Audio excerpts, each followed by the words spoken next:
We've been focused so often on Tesla, but Rivian's having an interesting little ride in Tesla's shadow.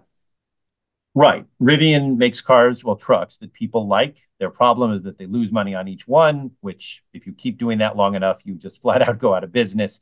Right. Getting a lot of money from a company like Volkswagen is important for two reasons. One, it's a lot of money, which they need in the bank. And two, it's Volkswagen. It's one of those big companies that, needs to make a lot of EVs. So this, I think, gives people who were thinking maybe of investing in Rivian the idea that this company could be around for a while.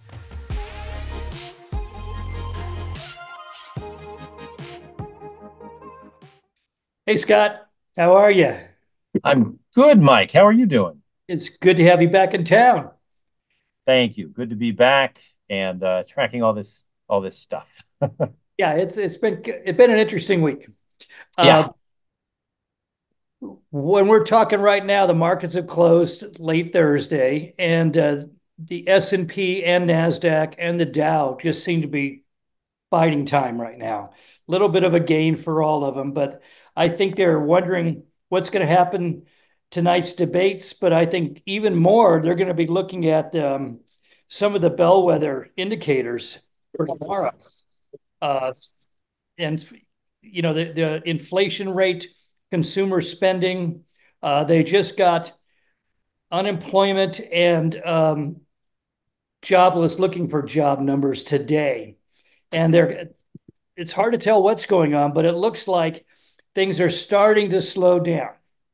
And now they're using two terms. They're saying if it doesn't get better, we're going to be looking at stagflation. And if it gets better, we're looking at a soft landing. So it's sort of the lesser of two evils right now. And we'll have to just wait and see. And we'll talk about this more next week. Yeah, right. I think this week has been a slow week of expectations and what happens both with the debates and all these numbers. And then starting next week, we sort of make sense of where it all shakes out. But I think the economy is still the really big story right now. And no matter what side you're on, you're trying to, sort of use the economy as leverage for your candidates and your party right now. Yeah, usually election years, the numbers get pumped up in any way possible and going into the election. So things are usually good this year, and they're surprisingly not that good this year. And no one actually seems to have a solution for us. And even hot technologies, like as you saw this week, Micron. Micron actually, in fact, the one headline was better than expected, wasn't good enough. So Micron came in with uh, really good numbers for the third quarter, surged 82% year over year to 6.8 billion. And the market said, nah, that's not good enough. You guys are in AI. You got to have NVIDIA type numbers for the quarter.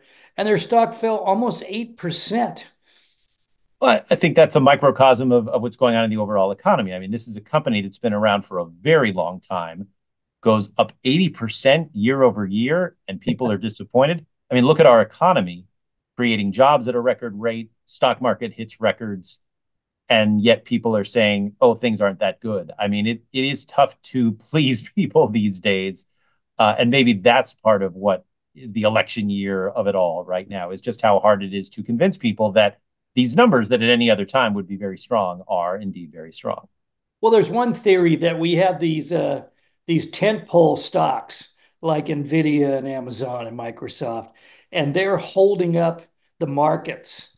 But a lot of the other things are getting a little shaky right now. And investors think, well, I can still play in the market, but average people out there are saying this kind of feels like a recession. We don't know what to make of all this because the store down the street just went out of business, and my fast food place is charging three times what it did a few years ago. In fact, my son called me in. He said, "You got to see this." It was an old McDonald's ad, and it was two fillet of fish for $1.50. All right, but how much an hour were those workers making? And I realize adjusted for inflation, even $20 an hour is not a lot these days. But Yeah, I mean, things are more expensive. And that's the big question is how do they ever get less expensive when the consumer is still king? We are spending a lot of money, wages are going up. Um, it's hard to imagine things in this current economy getting cheaper, but that's because there's so much money in the system right now. Okay, so I want to go back just a second to some AI stuff. Artificial intelligence demand. We talked about that might be a danger that companies simply couldn't, companies that were using AI, trying to implement it, couldn't implement it fast enough, so demand might fall. Uh, but in fact, record sales to data centers jumped more than 50% sequentially, including high bandwidth memory, high capacity dual inline memory modules, and data center solid state drives. That sounds pretty good. I mean, it sounds like AI is not going to stumble, at least not in Well, the future. Yeah, I mean, it's certainly out of the gate strong. We know that because of the startup valuations, and we know that because of all these things that people are buying. And it's an interesting thing. I mean, remember back to the dot-com boom and the companies that really made a lot of money. Cisco, Sun Microsystems, Oracle, these were the backbones of the Right. whole thing. And then it turned out the companies themselves had trouble generating revenue and profit, and they're the ones whose stock prices crashed and led to the bust. And And you some would say we've wonder, seen this before because Cisco was also the most valuable company in the right? world. Yeah. Right. And Nvidia was briefly, now it's Microsoft. They're sort of back and forth with Apple that also recently got into the AI game. And so AI is bringing a whole bunch of people to the yard and bringing a whole bunch of money in. But what remains to be seen is how the open AIs of the world and the Anthropics are going to make money and turn a profit and justify all the money being spent on the chips, the picks and shovels, like what Cisco talked about. But in this case, being the chips and all those things that NVIDIA and Micron and those guys are selling. Well, and I think expectations are still high under it by average investors. Microsoft is selling for 52 times earnings and 126 times forward earnings. That's a fairly mind-boggling number. You don't hear that very often, except during a bubble. And people aren't comparing this to the dot-com bubble. They're comparing this. Maybe this is the telecom bubble that was, Um, giant companies being really highly valued.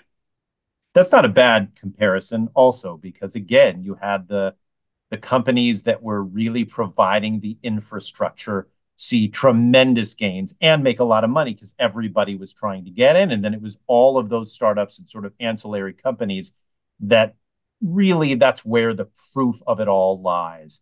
And they were not able to really capitalize as much on what seemed to be endless demand. And so a lot of them went out of business.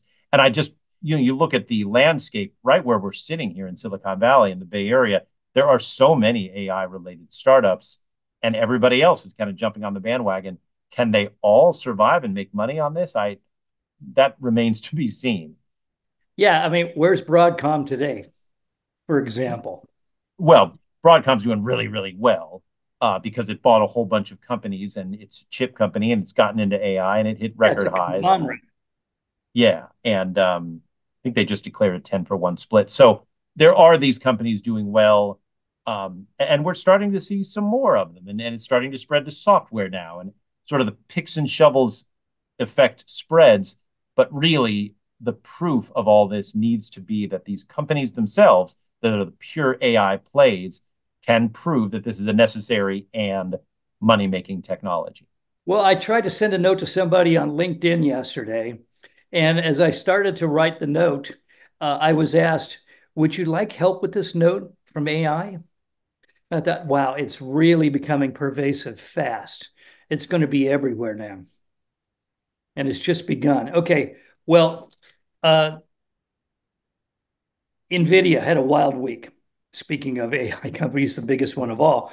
Their shares fell on Monday, no doubt profit taking, and then went back into did a reverse correction and flew up again towards the end of the week.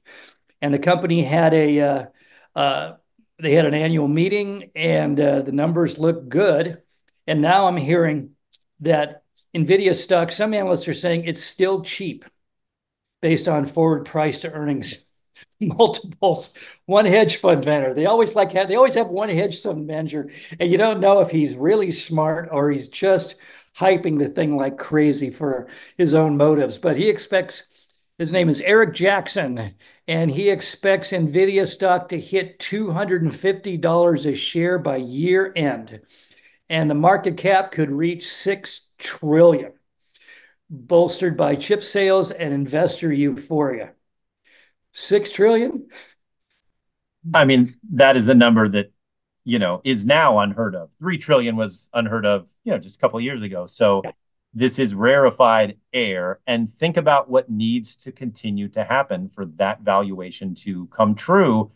The euphoria, it's a good word, the hype all about AI has to continue. But at some point, people are going to wonder, how does OpenAI make money? How does Anthropic make money? And if they can't, why does everybody need to spend so much money on those chips? And that is a big question that at some point has to be answered. Well, I'll tell you one way that NVIDIA might get a boost. AMD is about to introduce a brand new technology that for gaming, and it builds a lot on. It's going to be shorter download times, better graphics, and everything else, and it's going to be built on AI. And the suggestion is, and they're going to introduce AMD is going to introduce their first Zen 5 CPUs next month. So this could be a boost also for NVIDIA, they're talking about. Right. AMD is playing this brilliantly as well. And we've talked about that company for a long time and its leadership. They've gotten into the AI game in a way that Intel, for instance, has absolutely not. They've seen their market value rise, and they've become a really, really relevant chip company alongside NVIDIA and Broadcom and, SCMI and those guys. I'm very impressed with how some of these companies that are really old school companies have managed to pivot with this brand new technology and make it their own and make a lot of money because of it. Yeah, I think AMD's been around since, well, let's see, Intel was 68, 69. I think Jerry Sanders started AMD 71, 72. So, that was my high school graduation year. Look at me now. So they've been around a long time. And it's interesting. They were momentarily eclipsed by NVIDIA, but they've come roaring back. I mean, they're doing a brilliant job on all of this. Right. They really are. Credit Lisa Su and her leadership. And they've managed to take a big old company, I mean, more than 50-year-old company, and really turn quickly to get into this world and manage to make their chips really must-have things, just like NVIDIA has and some of the other guys. It's very impressive. Yeah, I hate to get back to the economy. It seems like we spend a lot of time for a show about technology talking about the state of the economy, but we have to deal with it because these companies are so big. They actually move the economy back and forth. So anyway, first-time applications for unemployment benefits drifted lower last week, but the number of people jobless jumped to a 2.5-year high. Once again, mixed signals on where the economy is going. Yeah, other data showed business spending on equipment declined in May, while a slump in exports pushed up the goods trade deficit. There's a lot going on. And, I think we're going to be praying for a soft landing pretty soon. It just doesn't look like we're going to come roaring back anytime soon. I mean, we had the rocket booster put on the economy with the AI boom, and I think that's been incorporated into the numbers now. So unless something else exciting comes along, it's going to be an interesting rest of the year. I don't know. I mean, I would push back and just say it's an overall strong economy. Doesn't need to roar back. We really didn't go into any sort of recession. Remember, we had that year a couple of years ago with a whole lot of tech layoffs, but even the tech industry rebounded. The stock market is at record highs. Job numbers are at record highs.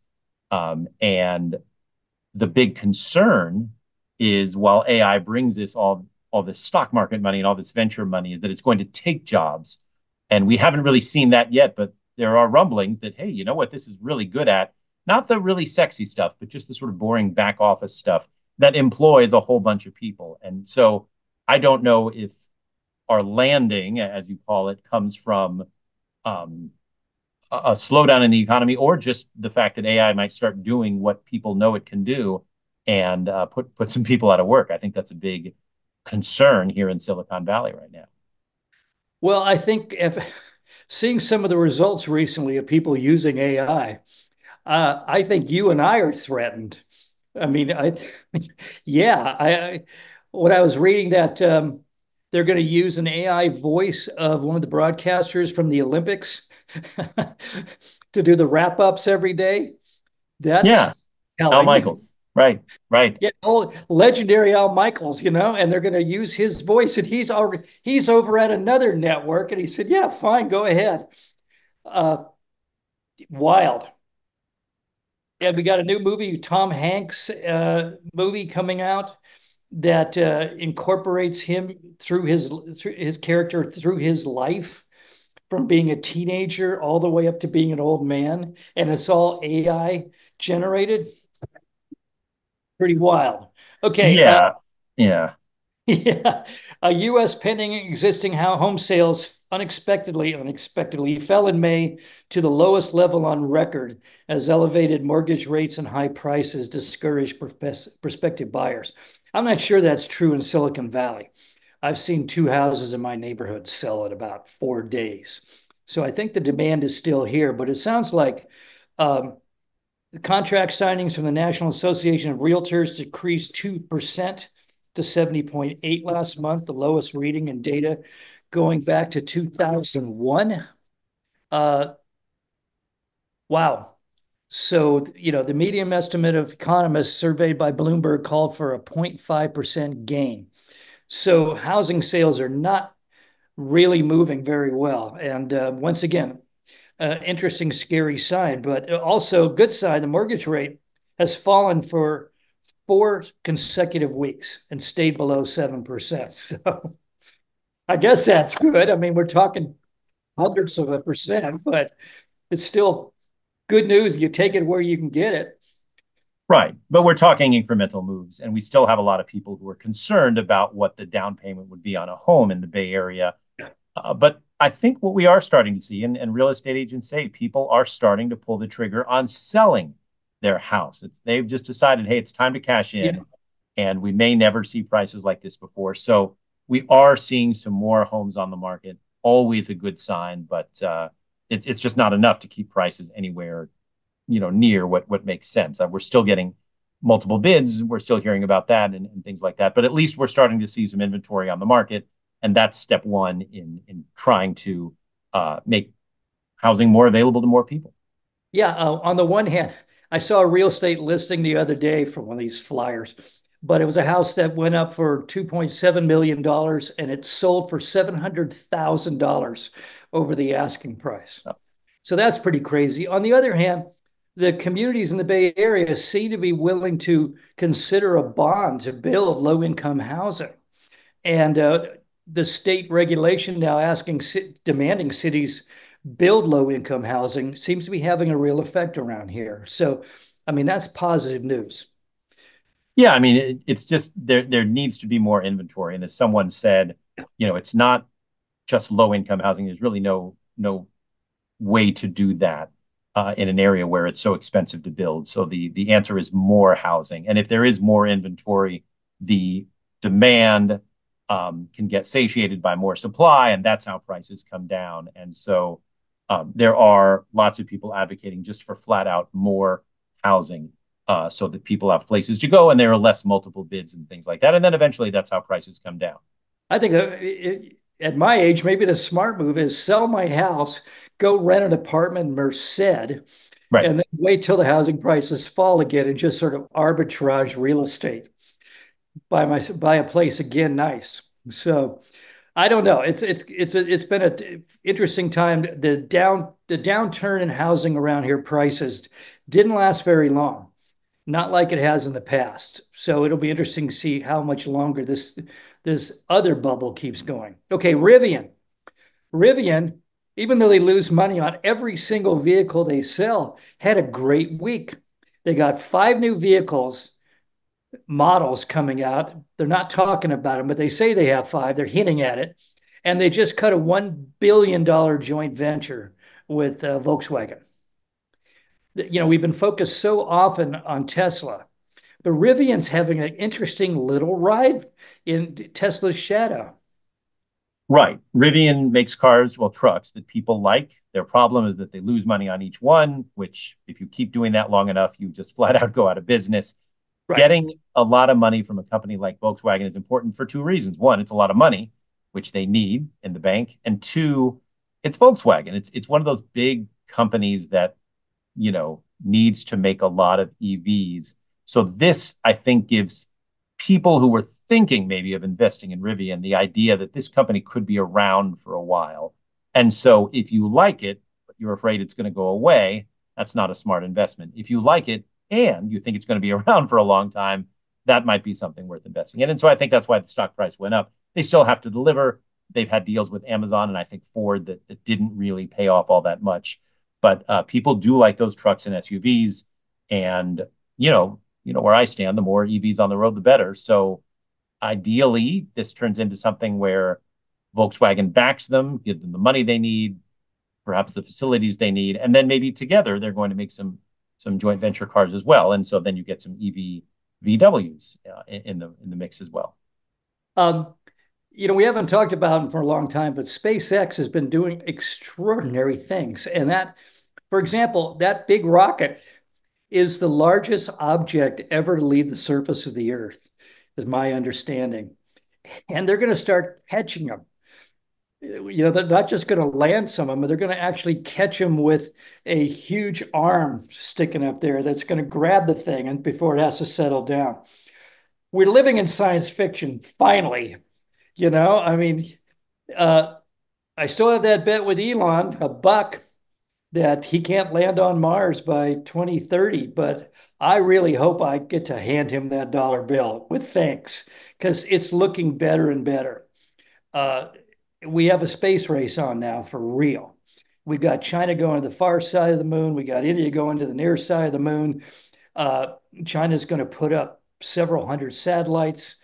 And then we have SpaceX doing his extraordinary things, like literally acting as a junk dealer, taking apart the space station. These are amazing times, and I think we have to stand back every once in a while and just go, "Holy moly, this is great! This is what we were promised back in, when we were kids." And I think it's very exciting. I just want to make mention of that. Now, No, it's from worth. the yeah, now from the sublime to the ridiculous, Chewy, the dog food thing. Yeah, Yes. their shares jumped today, Thursday, because meme stock leader Roaring Kitty posted a picture of the Chewy logo on it on X, and or at least it looked like the logo of the pet food company. And the stock market, as usual, by the way, his name's Keith Gill, stirred up so much excitement that Chewy shares jumped as much as 34% over the course of the day to almost $40. Then it settled down. But I mean, what does it say when just some guy, can literally change the value of a company and make people millions of dollars just by kind of showing a semi same logo on his website? I mean, you know how I feel about this. It doesn't make any sense. And it's very likely that a high percentage, if not everybody, that bought into that, oh, look, it's a cute picture on the internet, lost money within the same day. Because after going up, the stock ended up down. The stock ended up in the red that same day.